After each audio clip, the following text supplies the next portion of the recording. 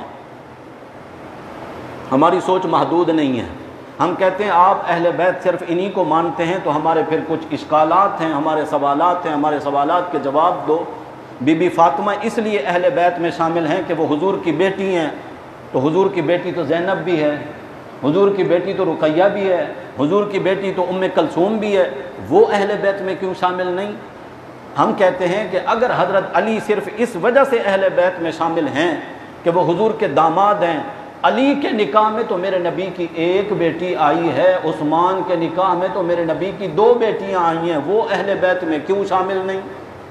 ابو العاص جن کے نکاح میں میرے نبی کی بڑی صاحبزادی حضرت زینب آئی ہیں، حضرت علی اگر اہل بیت میں ہیں تو وہ اہل بیت میں کیوں شامل نہیں؟ پھر اگر تم یہ کہو کہ حضرت علی چونکہ حضور کے چچا زاد بھائی ہیں اس وجہ سے اہل بیت میں شامل ہیں، تو پھر ہم عرض کریں گے کہ حضور کے چچا زاد بھائی حضرت علی کے بڑے بھائی عقیل بھی تو ہیں، حضرت علی کے اور بڑے بھائی حضرت جعفر بھی تو ہیں، وہ اہل بیت میں کیوں شامل نہیں؟ حضرت عباس جو حضور کے حقیقی چچا ہیں، ان کی اولاد حضرت عبداللہ، حضرت عبید اللہ، وہ بھی میرے نبی کے چچا زاد ہیں، وہ اہل بیت میں کیوں شامل نہیں؟ اگر نواسے ہونے کی وجہ سے حضرت حسن و حسین میرے نبی کے اہل بیت میں شامل ہیں، تو میرے نبی کے نواسے عبداللہ بن عثمان بھی ہیں، حضرت عثمان کے بیٹے، میرے نبی کے نواسے علی بھی ہیں، حضرت زینب کی اولاد۔ نواسی ہونے کی وجہ سے اگر بی بی زینب اہل بیت میں ہے تو پھر میرے نبی کی دوسری نواسی امامہ بھی ہے جو حضرت زینب کی بیٹی ہیں، جن سے حضور کو اتنا محبت ہے، حضور نماز پڑھنے کے لیے آئے تو نواسی کو اٹھا لیا، قیام میں ہیں تو اٹھائے ہوئے ہیں، رکوع میں گئے تو اٹھائے ہوئے ہیں، سجدے میں گئے تو نواسی کو ساتھ بٹھایا، نماز پڑھی، جب 2 سجدے کر کے دوسری رکعت کے لیے کھڑے ہونے لگے نواسی کو پھر اٹھا لیا۔ حضور کے پاس مال غنیمت آیا، ایک خوبصورت ہار آیا، صحابہ نے پوچھا یا رسول اللہ یہ ہار کس کو ملے گا؟ فرمایا جس سے میں سب سے زیادہ محبت کرتا ہوں یہ ہار میں اس کو دوں گا۔ جب غنیمت تقسیم ہو گئی تو حضور نے فرمایا امامہ کو لے آؤ۔ حضور نے کیا فرمایا تھا؟ ہار کس کو دوں گا؟ جس سے میں سب سے زیادہ محبت کرتا ہوں، اس امامہ کے گلے میں ہار میرے نبی نے پہنایا، وہ امامہ بھی اہل بیت میں شامل نہیں۔ تو معاملہ بات سمجھ میں آ گئی کہ دراصل یار لوگوں کا معاملہ کچھ اور ہے، اور ہم بھی آنکھیں بند کر کے ان کے پیچھے جا رہے ہیں کہ اہل بیت یہ ہیں۔ ہم کہتے ہیں، ہم یہ نہیں کہتے کہ حضرت علی اہل بیت میں نہیں ہیں، ہم یہ نہیں کہتے کہ حضرت حسن و حسین اہل بیت میں نہیں ہیں، ہم یہ کہتے ہیں کہ حضرت حسن و حسین بھی اہل بیت میں ہیں، حضرت علی بھی اہل بیت میں ہیں۔ جس طرح حضرت علی اور حسن و حسین ہیں، اسی طرح جس طرح میرے نبی کے دوسرے نواسے نواسیاں ہیں وہ بھی اہل بیت میں شامل ہیں۔ حضرت عثمان اور ابو العاص بھی میرے نبی کے داماد ہونے کی وجہ سے اہل بیت میں شامل ہیں، حضور کے چچا زاد اور بھائی بھی ہیں وہ بھی اہل بیت میں شامل ہیں۔ اس کو محدود تو نہ کرو۔ یہ لوگ کہتے ہیں کہ تم جب درود پڑھتے ہو کہتے ہو اللہم صلی علی محمد وعلی آل محمد، کہتے ہیں تم جو کہتے ہو نا آل محمد، اس سے بھی مراد یہی ہیں، حضرت علی ہیں، حضرت حسن ہیں اور حضرت حسین ہیں، تم ان کی ذات پر درود بھیجتے ہو۔